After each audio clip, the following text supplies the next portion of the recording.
आपल्यासोबत air vice marshal Suryakant Chaphekar sir आहेत. Sir, भारताने काल मध्यरात्रीनंतर एअर स्ट्राईक केला आहे आणि जोरदार एअर स्ट्राईक केला आहे. जवळपास 9 ठिकाणांवर हा एअर स्ट्राईक करण्यात आलेला आहे. काय आपली माहिती आहे या संदर्भातली आणि सोप्या शब्दात हे एअर स्ट्राईक कसे घडले? असं आहे, मी पहिलेपासूनच सांगत होतो, जर आपल्याला संपूर्ण युद्ध नको असेल तर रिटॅलिएटरी म्हणजे त्यांनी केलेल्या कारवाई विरुद्ध काहीतरी छोट्या प्रमाणात आपण सुरू करू. आणि ते फक्त वायुदलाकडनं शक्य होतं, कारण वायुदलाचे काही गुणधर्म असतात. एक म्हणजे ते दूरवर मारा करू शकतात, दुसरं म्हणजे ते अगदी प्रिसाइजली अचूक मारा करू शकतात, तिसरं म्हणजे त्यांना एक सरप्राईज एलिमेंट असतो त्यांच्यात. केव्हा कुठे कसं होणार हे न कळत ते करू शकतात. त्यामुळे पहिला हल्ला हा हवाई दलाचा होईल हे नक्कीच होतं. 9 ज्या ठिकाणी हे हल्ले करण्यात आलेले असं सांगण्यात येत आहे की हे सगळे दहशतवाद्यांचे लॉन्च पॅड होते. त्यामुळे कुठेही पाकिस्तानी सैन्यावर हा सध्या हल्ला नाही आहे, पण दहशतवादाविरोधातली लढाई जी आहे ती अधोरेखित झाली आहे. नक्कीच तोच आपला प्रयत्न नेहमीप्रमाणे होताच. पूर्ण जगाला आपण 10 हेच सांगत होतो की आम्ही तसे शांतीप्रधान देश आहोत, परंतु पाकिस्तान सारखंच आमच्यावर असे हल्ले करत आहेत, भ्याड हल्ले करत आहेत. त्यामुळे आम्ही त्यांच्यावर रिटॅलिएटरी ॲक्शन घेऊ. आता हे समजलं पाहिजे की ही वेळ का निवडण्यात आली. म्हणजे भारतच आहे, भारतासाठी ते लागू आहे असं नाही. सध्या तिथे सुरू आहे ॲक्शन, त्यामुळे आपण काही त्यात डिस्क्लोज करत आहे अशातली गोष्ट नाही. पण जगभर नेहमी एअर अटॅक जे होतात ते साधारणतः दिवसाढवळ्या केले जात नाही, कारण रात्रीच्या अंधारात ते जास्त प्रिसाईज आणि अचूक होऊ शकतात. दुसरी गोष्ट ही की आजकाल प्रिसिशन मिसाईल्स आहेत, त्यामुळे त्याला स्टँड ऑफ वेपन्स असं म्हणतात. म्हणजे दुरून काही किलोमीटर दुरून हवेतून तुम्ही अचूक मारा करू शकता. तर ते रात्रीसुद्धा शक्य झालं आहे. पूर्वीचे दिवस होते तसं आता राहिलेलं नाही. आता रात्रीसुद्धा हे शक्य झालं आहे. पूर्वी वर्ल्ड वॉर 1 आणि 2 तुम्ही जर पाहिलं असेल, हमले दिवसाच व्हायचे, कारण तेव्हा तेवढ्या आपल्याजवळ फॅसिलिटीज नव्हत्या. नॅव्हिगेशन करून त्या जागेवर पोहोचण्याची आपल्या कुवत नव्हती. आता सगळंच बदललं आहे. त्यामुळे हल्ला हा जो झाला आहे, वेळ फार बरोबर निवडल्या गेलेली आहे. आणि यावेळी मी असं भाकीत केलंच होतं की मल्टिपल स्ट्राईक होतील. म्हणजे सिम्बॉलिक नाही, जसं बालाकोटमध्ये थोडं सिम्बॉलिकपणा होता. यावेळी त्यांची निवडक स्थानांवर एका वेळी 2-3 जागेवर होईल हे आपण म्हणत होतो, पण आपण 9 जागी साधलाय, हे फारच होतं. ज्या 9 ठिकाणी हे एअर स्ट्राईक्स हे हल्ले झालेले आहेत ते दहशतवाद्यांचे तळ होते. अचूक कोऑर्डिनेट्स जे आहेत ते आपल्या इंटेलिजन्सने निश्चित केले होते आणि त्याच ठिकाणी हल्ले केले का? एक. आणि दुसरा, याच्यामध्ये जसं तुम्ही सांगितलं की अगदी मिसाईल्स जे आहेत अचूक मारा करणारे, त्या मिसाईल्सचाही वापर करण्यात आला आहे का? नक्कीच. हे लक्षात गोष्ट घेतली पाहिजे की जनता सारखं विचारत होती हे केव्हा होणार केव्हा होणार. त्याचं उत्तर आता जनतेला लागलीच मिळेल. कोणतीही कारवाई करत असताना इंटेलिजन्सकडून गोळा केलेली माहिती ही फार महत्त्वाची असते.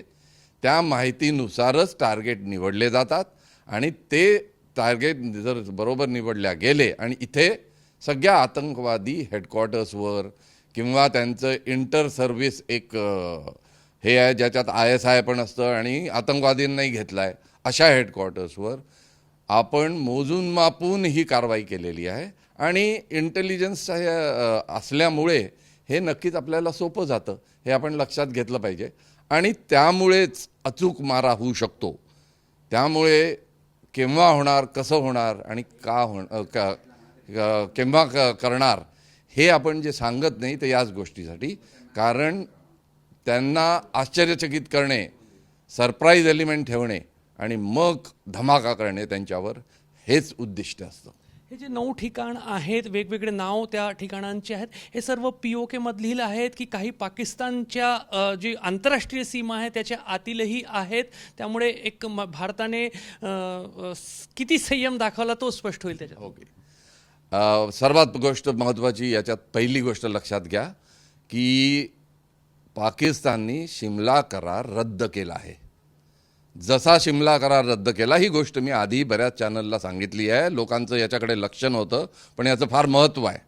शिमला करार रद्द झाल्यामुळे जी लाईन ऑफ ॲक्च्युअल कंट्रोल आहे किंवा लाईन ऑफ कंट्रोल आहे, पाकिस्तानबरोबर आपली लाईन ऑफ कंट्रोल आहे, त्याचं आता काही महत्त्वच उरलं नाही आहे.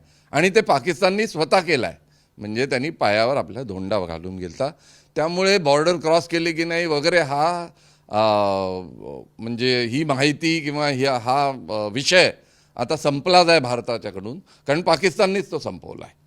आणि त्यामुळे हे हल्ले फक्त POKत नाही तर काही जागी पंजाबच्या आसपाससुद्धा हे करण्यात आलेले आहे. भावलपूरला आहे, अजून POKमध्ये काही आहेत, बाकी जागी पण आहेत. फक्त POKला कन्फाईंड राहिलं नाही, कारण आपला मुख्य उद्दिष्ट असं होतं की त्यांच्या टेररिस्ट ऑर्गनायझेशनचे हेडक्वार्टर्स, त्यांचे ट्रेनिंग सेंटर्स यांना संपवायचं. तेव्हाच पाकिस्तान आता जागेल की टेररिस्टच्या कडून ते जे कारवाई करून घेतात ते यापुढे चालणार नाही, हे दाखवायचं होतं. म्हणून हा मल्टिपल अटॅक करण्यात आलेला आहे, एका जागी असं नाही. 4-5 ठिकाणं निवडली, 4-5 काय 9 ठिकाणं निवडली आणि अचूक हल्ला झाला आहे. आता त्याचं पुढे रिझल्ट काय होतात वगैरे आपल्याला पाहता येईल, पण भारतीय वायुसेनाची ही कारवाईनीच काहीतरी ॲक्शन सुरू होईल हे नक्की होतं आणि तसंच घडलं आहे. लष्कर-ए-तैयबाचा मुख्यालय जो आहे त्या ठिकाणावरही हल्ला झाला आहे, त्यामुळे नुकसान जो आहे एक मोठा असू शकतो दहशतवाद्यांना. तर नुकसान कितपत आहे लवकरच कळेल.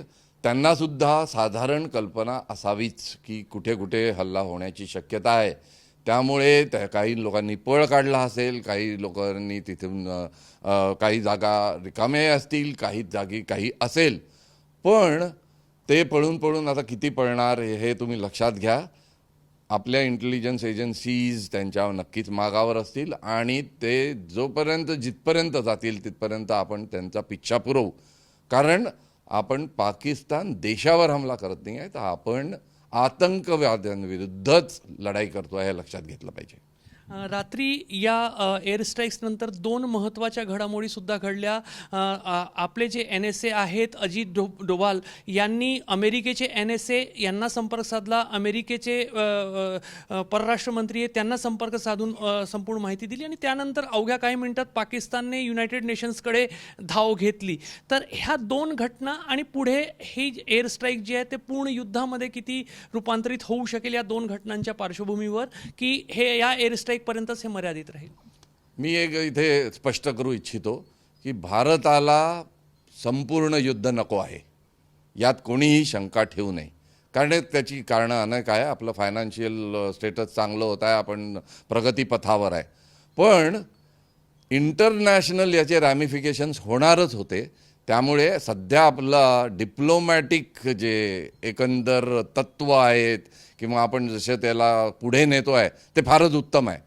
त्याच आधारे डोवलांनी अमेरिकन्सना बोलणी केली आणि पाकिस्तान UN कडे कितीदाही जाऊ द्या. कालचीच गोष्ट आहे, काल सिक्युरिटी काउन्सिलची एक मीटिंग झाली UNची, ज्याच्यात पाकिस्तानने हा मुद्दा ठेवला होता, पण तो पाकिस्तानचा मुद्दा UN सिक्युरिटी काउन्सिलनी टोटली फेटाळून लावला.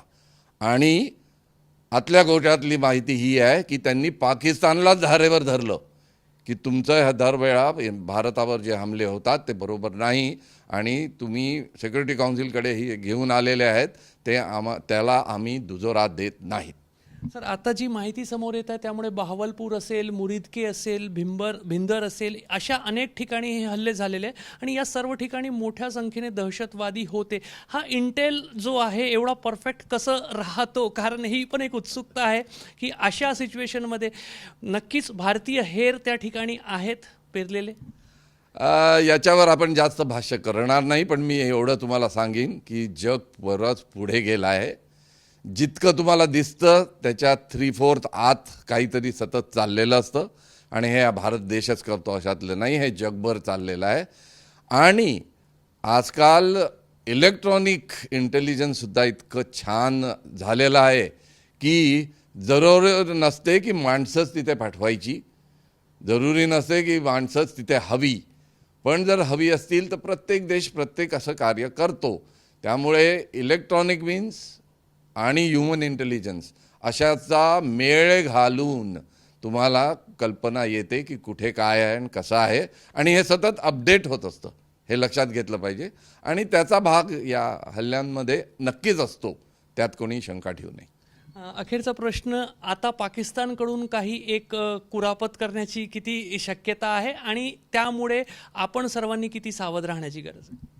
हे बघा, आपण जेव्हा हमला केला आहे त्याचं काहीतरी प्रत्युत्तर पाकिस्तानला द्यावंच लागेल.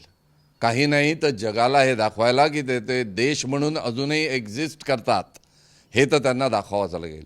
त्यामुळे जेव्हा जनता विचारत होती की तेव्हा 22 तारखेला हे एप्रिलला हे झालं, पण आपण का करत नाही आहे, ते याच्यासाठीच आपण करत नव्हतो की रिटॅलिटरी काही झालं तर त्याची भारताच्या जनतेला झळ पोचू नये. त्यामुळे आपण सर्व तयारी निश्चित याच्यात उतरलो आहे.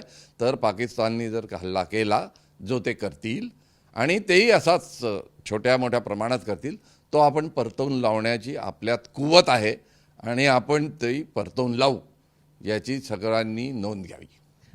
एक आणखी प्रश्न की काल केंद्र सरकारने मॉक ड्रिलची घोषणा केली, प्रशासकीय पातळीवर त्याची पूर्ण तयारी सुरू झाली. आज ती मॉक ड्रिल होणार होती. खरोखर ही मॉक ड्रिल होणार होती की पाकिस्तानला फसवण्यासाठी, ट्रॅप करण्यासाठी, त्यांची दिशाभूल करण्यासाठी एक डाव होता? मॉक ड्रिल ही होईलच, हे लक्षात घ्या. परंतु तुम्ही जो भाग म्हणताय तो त्यात सुद्धा होता. काल मॉक ड्रिलबद्दल बरीच चर्चा झाली होती. आजकाल काय आहे, मीडियाचा इन्फ्लुएन्स लोकांवर फार जास्त आहे. त्यामुळे मीडियानी मॉक ड्रिल उचलून धरली आणि इकडे आपली जी तयारी होती ती आधीपासूनच होती आणि तयारी झाली होती आणि आपण काय करायचं हे ठरलं होतं. पण जनतेलाही या गोष्टींसाठी जागृत करण्यासाठी ही मॉक ड्रिल होती, ती अजूनही होईल. आता तर त्याची फार जरुरी आहे असं मला वाटतं. काही लोक याला राजकीय रंग देत होते, तो आता थांबेल अशी मी सदिच्छा व्यक्त करतो. आणि त्यातले काही लोक विचारत होते की आता काय आम्ही रायफली घेऊन जायचं का, तर मला त्यांना असं म्हणावंसं वाटत असेल, तोंड चालवण्यापेक्षा गन चालवणं जास्त उत्तम. जर तुमच्यात इतकी धमक असेल की रायफली घेऊन जाऊ शकता तर तुम्ही नक्कीच जावं. त्यामुळे आता राजकीय भेदभाव दूर ठेवून देशासाठी काय जास्त चांगलं आहे हे पाहावं आणि सर्व जनतेने एकत्र येऊन सरकार जे सांगताय काही प्रिकॉशन्स घेण्यासाठी, काही मॉक ड्रिलमध्ये गोष्टी करण्यासाठी, त्या सर्वांनी कराव्या असं मला अपील करायचं आहे.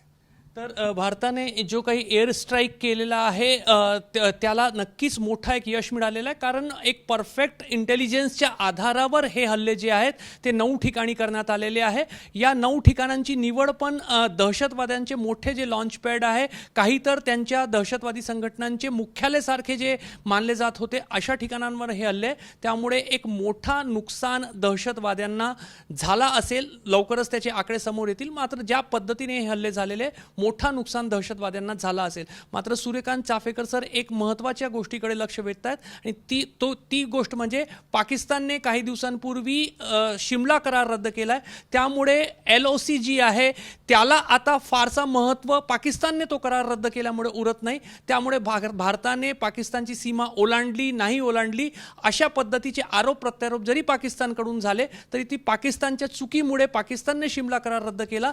त्यामुळे आता पाकिस्तानला त्या मुद्द्यावर बोलण्याचा फारसा काही अधिकार राहणार नाही. कॅमेरामॅन अतुल हिरडेसह रजत वशिष्ठ, ABP माझा, नागपूर. ABP माझा, उघडा डोळे बघा नीट.